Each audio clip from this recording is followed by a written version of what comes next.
nag-start yung sakit ng asawa ko, hindi pa po kami magkakakilala. Meron na po siyang sakit na ganyan. Sabihin nila na walang ginagawa. So, this is the house of a housewife na nakaupo lang buong araw. Malinis. So, diba? Isa pa pala, bakit walang Filipino dito sa area namin? Ako lang po mag-isa ang Filipino dito sa aming city. Sa syudad ha? Sa syudad. Pero sa buong district, sa Liria, mayroon daw yata doon sa Liria. Tapos, bakit wala masyadong Filipino dito sa lugar? Pastry, my favorite. Uy, ito. Papaya talaga ako nito.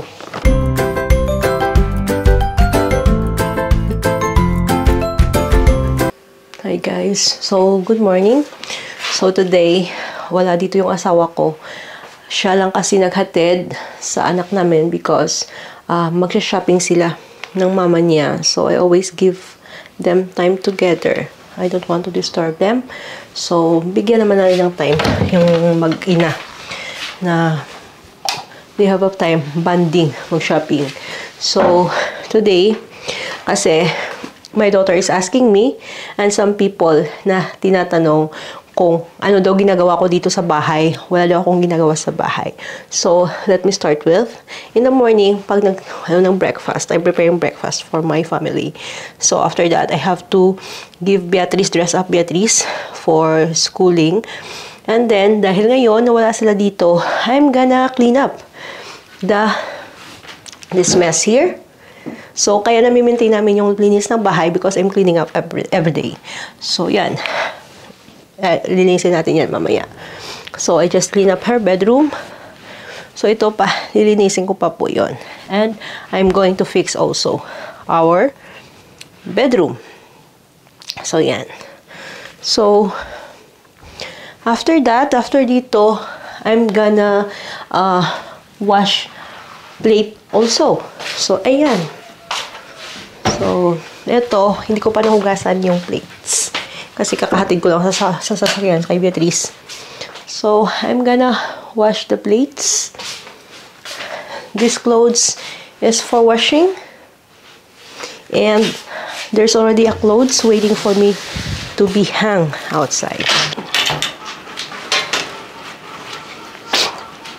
Kakatapos lang ng ating washing machine. So, I have to hang the clothes. So, after that, may nag-aantay pa sa akin na paplantsahin. So, this batch clothes needs to be ironed.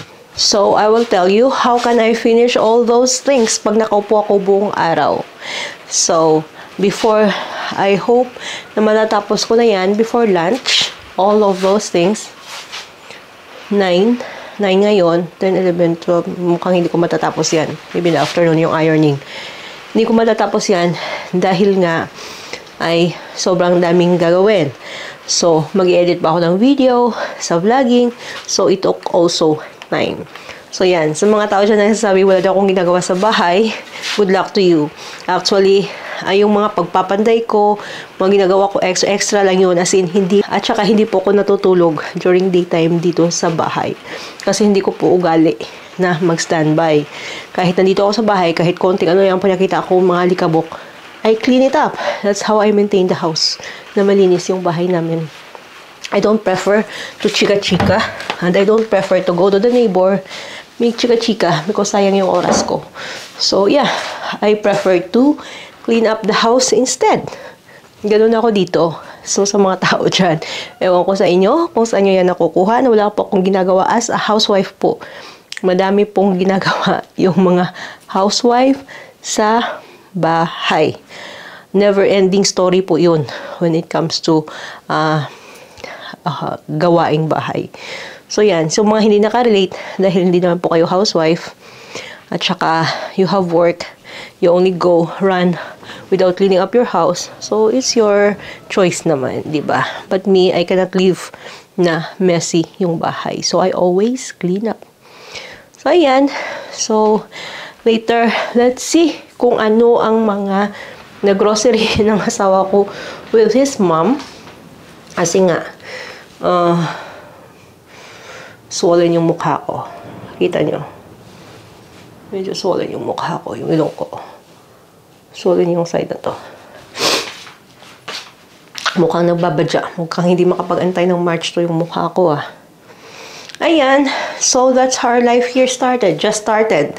Pero I already pick up some clothes early in the morning kasi nga i-replace ko ng bagong how do you call that? Natapos ng washing machine. Kasi gano'n yan dito pag winter. Sobrang daming labahin kasi doble-doble nga yung mga damit na ginagamit, diba? So, ganyan yan dito. So, unlike sa Pilipinas na one layer lang, manipis pa, okay na. Dito, you cannot live with that. So, sobrang daming damit na ginagamit ninyo. Ayan. So, ito ay using ko pa din. We just bought this one. So, ayusin ko yan mamaya na hindi makikita yung pako doon. Yan. Diba? So, yeah.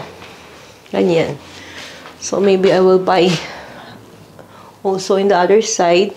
I will check. What can I do? Mukhang hindi. Kasi white siya white background. I might do something with that. So, yan. At least you can see. Malinis yung bahay ng isang tao. May ginagawa po yun. Okay? Hindi niya nakaupo buong araw. Hindi ako mahilig makapag-chikas kami ng bahay Well, this is the house of a housewife that doing nothing at home. Diba? Na-maintain yung linis. So, let's see. The bedroom of my daughter. Taran! Malinis. Our living room. Our bedroom. Taran! Oh, ganyan. So, and our dining area. Nalinis ko na siya. And, na-fix ko na rin yon. Pero, yan, hindi siya masyado kita. So, mayroong idea na ako. Anong gagawin ko dyan? So, maybe, I will, tinawagan ko yung asawa ko. Walang available. Wala na kasi kaming transparent na glue para sa glue gun. So, I don't know. So, ayan, nalinisan natin. Nakapaghugas na din tayo. We already clean up the floor. Diba? Na-tidy up na natin yung office ng aking asawa. Isa pa yung hindi ko nagawa, magplancha. It needs time talaga. So, maybe later. Kasi, magpe-prepare pa ako ng lunch. I already hung the bed sheets. Marami po yan. Second batch to ng bed sheet na nilabhan ko. And we have more here. Yung mga clothes na washing. More 12 minutes. I will hang the clothes. So, yan. Ganyan po dito. Kaya natin na-maintain. If you see, the house is being maintained na malinis. Dahil may naglilinis po. And, sabihin nila na walang ginagawa. So, this is the house of a housewife na nakaupo lang buong araw. Malinis. So, diba? So, yeah. I'm done na cleaning up. So, later, mag-i-edit lang ako ng video. O, diba? Ang sarap sa pakiramdam na malinis yung bahay mo. Hindi nakakairita. Nakakairita kasi minsan pag nakita mo ang daming kalat-kalat.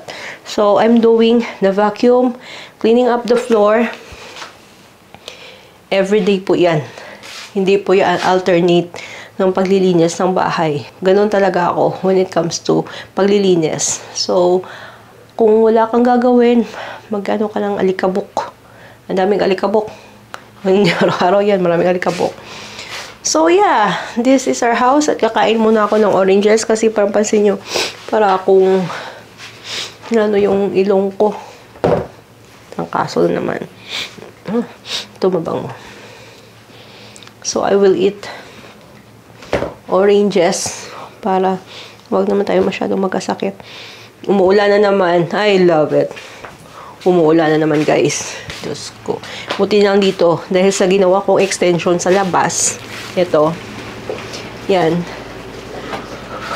makasampay kami ng namin nung damit namin. Kasi dito naman sa Portugal, hindi naman nagsusnow, malamig, pero pag sa umaga naman, okay naman yung weather. So, enough na madadry yung clothes. Kaya wala kaming dryer. Hindi na kailangan. Diba? Napaka-impractical. Mag-dryer ka pa. Okay naman yung weather kasi dito. Kahit winter. Diba? Winter nga 21 degrees kami kahapon. Ng isang araw, 23, 24. So, ganun. So, today, rainy season. Change na siguro to for spring. Ayan, kain muna ako. Hindi pa nakarating yung asawa ko. Ng shopping sa mama niya. So, let's check later kung anong shopping nila. Di ba? Ganda, no? Ang ganda ng meaning niyan. So, the Tree of Life, ayan, is the ancient Celtic symbol of balance, harmony, and rebirth. Yan. Sa Google yan, guys, ha. So, the Celts of ancient times believe that trees had several powers and were the source of life. It symbolizes the source of life, a force that connects all lives, or the cycle of life and death itself. Yan. So, it's also representing a good fortune. Mukbang tayo ng oranges. Ang hirap eh. Ayoko kasi ganito kasi si Bea. Ayoko mga mahawa.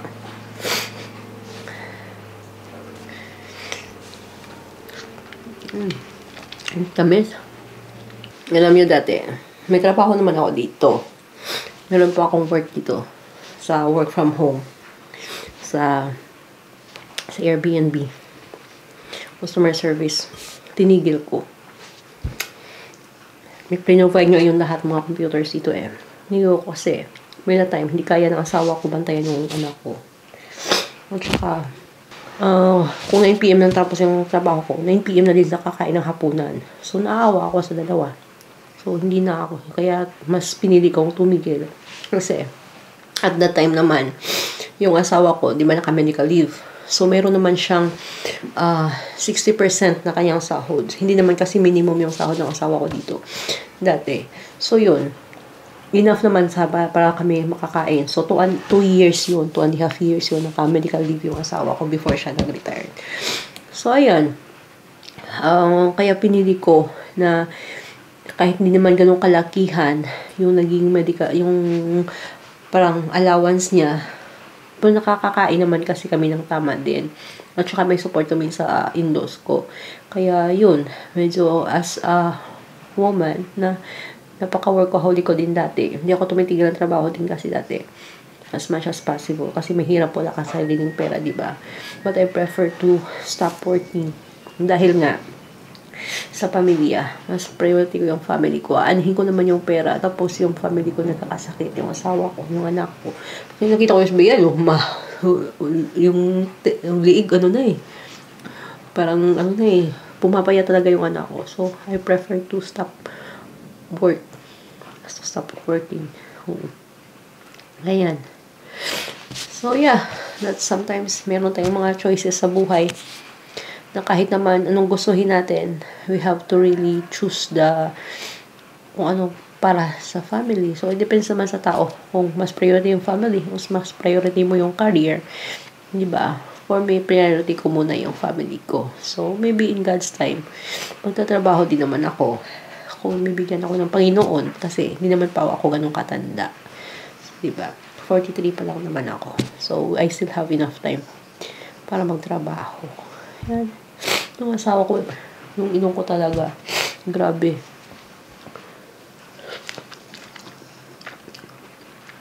Ang sarap. Ang tamis. Yung asawa ko hindi kumakain ng ganito, na orange. He preferred to drink. Kaya palagi akong gumagawa ng orange juice sa kanya. Ayaw niya kumain ng orange juice. Ayaw niyang kumain ng orange. Masarap. Tamis. Yung anak din namin, naumay na yata sila. Ang dami kasi oranges dun sa windows ko. Pero naubos na namin. Kakagawa ng juice. Ayan.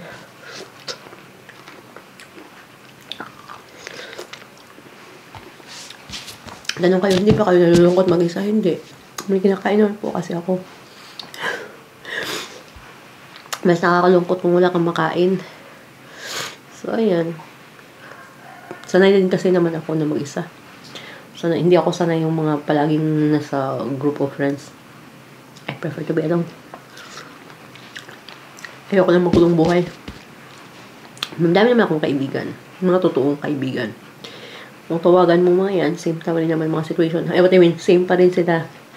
Kahit anong estado sa buhay nila ngayon, pero pag tinawagan mo yan, pareho pa rin kung ano yung pagkakakilala ko sa kanila dati. So, I appreciate so much all of my friends na ganun pa din sila. Diba? Yun naman yung pagtotoong kaibigan. Ano mo naman yung sobrang dami ng kaibigan. Isa pa pala, bakit walang Filipino dito sa area namin? Ako lang po mag-isa ang Filipino dito sa aming city. Sa syudad ha? Sa syudad. Pero sa buong district, sa Liria, mayroon daw yata doon sa Liria.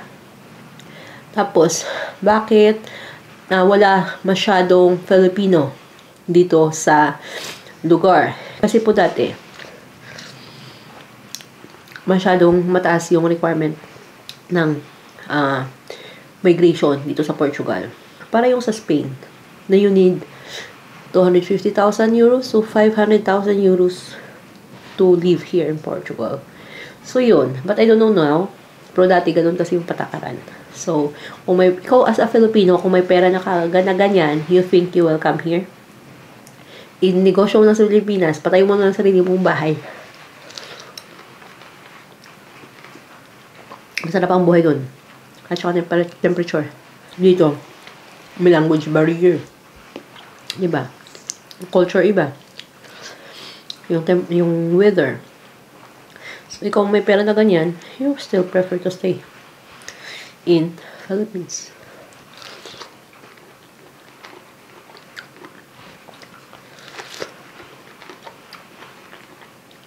Pero yung pinakaganda kasi dito, yung medical dito sa Portugal. Kasi yung asawa ko, malaki kasi yung binabayaran na gamot ng gobyerno nila. So, of course, sinesearch ko din yun kung magkano yung gamot na binabayad, na spend ng government nila for monthly. So, yung sa gamot lang ng asawa ko, na spend nila ay nasa minimum yun. Depende sa supplier pa yun. $3,000 to 5 to 8, something na ganun, hindi ko alam. Pero $3,000 pinaka-minimum monthly. Tapos, ang software na ginagamit din niya para sa kanyang rehabilitation is $1,000. So, ganun po yung expenses ng government nila dito sa gamot ng asawa ko. So, yan. Thankful na din kay papano, di ba? Dahil na-extend yung life niya. At thankful din ako sa mga doktor ng asawa ko. Yung mga doktor niya, kaedad lang namin. Namit ko na halos lahat ng doktor niya except yung merong isa ngayon, tatlo sila nagsa-study na minomonitor yung blood niya. Yung tatlo silang microbiologist. Yun yung ngayon nagmomonitor sa blood niya. Pero lahat ng mga 5 doktor before, halos na-meet ko na po lahat yun. Yun. Lahat na makikita nyo dito, hindi po yan bill. Schedule po niyan. Schedule po niya yan sa kanyang sa hospital. Lahat yan. Schedule yan sa hospital. Ito. February 19. May schedule siya. February 28. March 26. Then July until December na yan. So, depende pa yan. So, ganyan.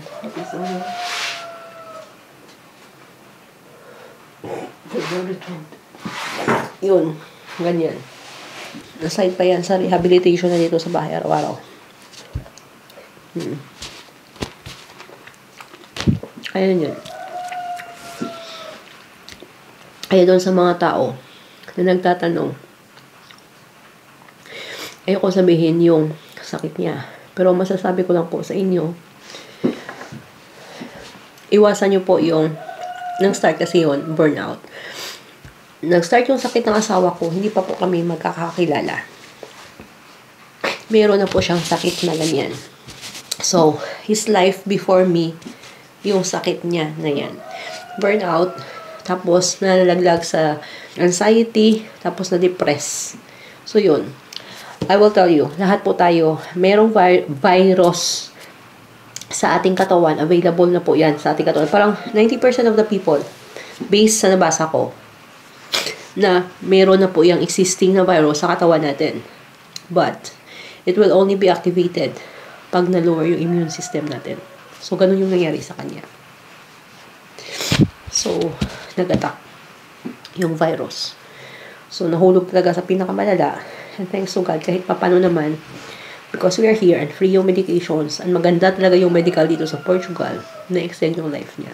2 beses na po yan, nag-50-50 yung asawa ko. As in, 50-50. Beatrice, the first one is Beatrice was only 2 years old. So yun, pag nakita nyo, parang wala lang sa akin because, yeah, I rely to God. Wala naman tayong magagawa. At saka, I'm here to help him naman, to motivate. Kasi yun naman ang purpose ng buhay ko dito sa kanya, to motivate him na i-enjoy ang life. Kaya kayo dyan, pa-stress kayo dyan. Diyos ko, wala pong bayad na choice kasi yung stress, choice din yun. If you want to go in a stress life or you want to accept it and to think the positive instead of the negative outcome, negative na negative na pag sa stress, impact sa iyo ng stress. So, depende yan kasi sa inyo. If I were you, choose the positive impact ng stress sa buhay. Dumating na yung asawa ko.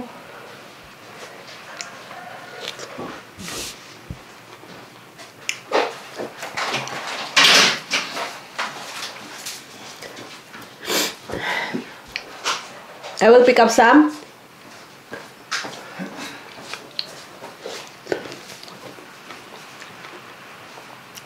Hindi sumagot.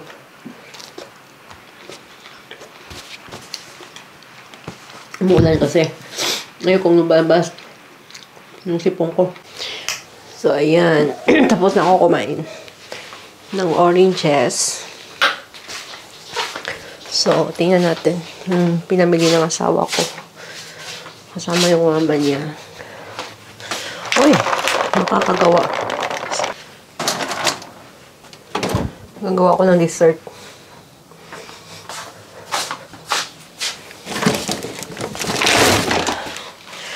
We have milk. Ito po yun ha. Pag nag-grocery day sila, mama niya po yung nagbabayad. Electric toothbrush namin. Aloe vera. Lotion. Body. Why is this lotion? This is not... sabi ko, pabili ako ng body wash. Lotion. He bought lotion. My God. Mali na naman. Mali na naman pabili yung asawa ko. Pastry. My favorite. Uy, he bought 2. Diyos ko. Papaya talaga ako nito. Una. This one. Yung sa atin, tawag dito. Lumay mani. Toothpaste. Oranges. Shia. So, may tuna, ha? Limang tuna. Meron pa kami tuna dito, eh. 2 pa yata. Isa na lang. Okay. So, okay. Tuna. 2, 4, 6. Yung ilong ko. Oranges. Uy. Ba't ganito? Saka tomato. Nakamali yata yung tomato. Pagdala. Kasi meron din dito. Ito. Ito. And lemon. Hey guys, ayan. After ng ano natin is magla-lunch na. So, I am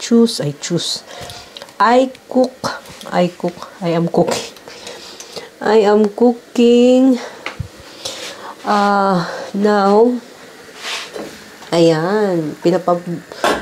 Pinapakuluan na natin yung kahirap ng Bisaya at saka yung Tagalog.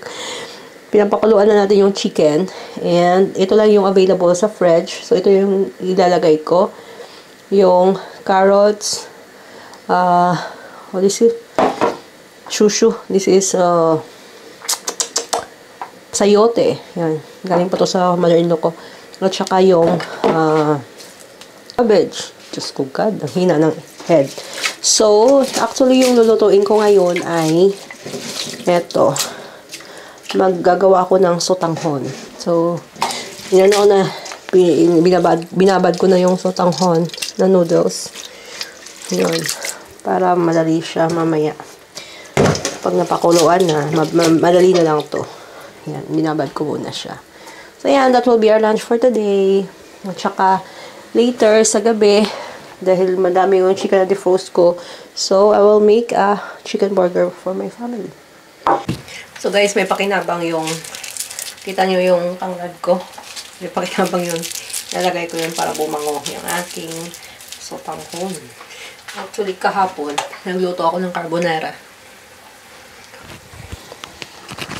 Kahapon, nagluto ako ng carbonara. Nung isang araw, nagluto ako ng spaghetti. Puro pasta. Ngayon naman, sotanghon. Ay.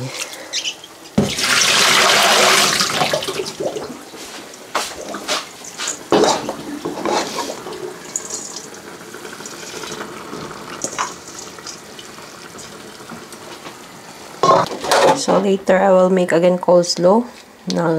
Gamit yung, ito yung cabbage na galing sa father-in-law ko. Tsaka, gawa tayo ng coleslaw na white and purple cabbage. Mix natin. Para sa ating chicken sandwich. Later. Kasi naubos na yung coleslaw na ginawa ko ng isang araw. Yan, ganun kabilis kumain ng coleslaw dito, mga tao. So, ayan. Naluto na yung aking sotanghon.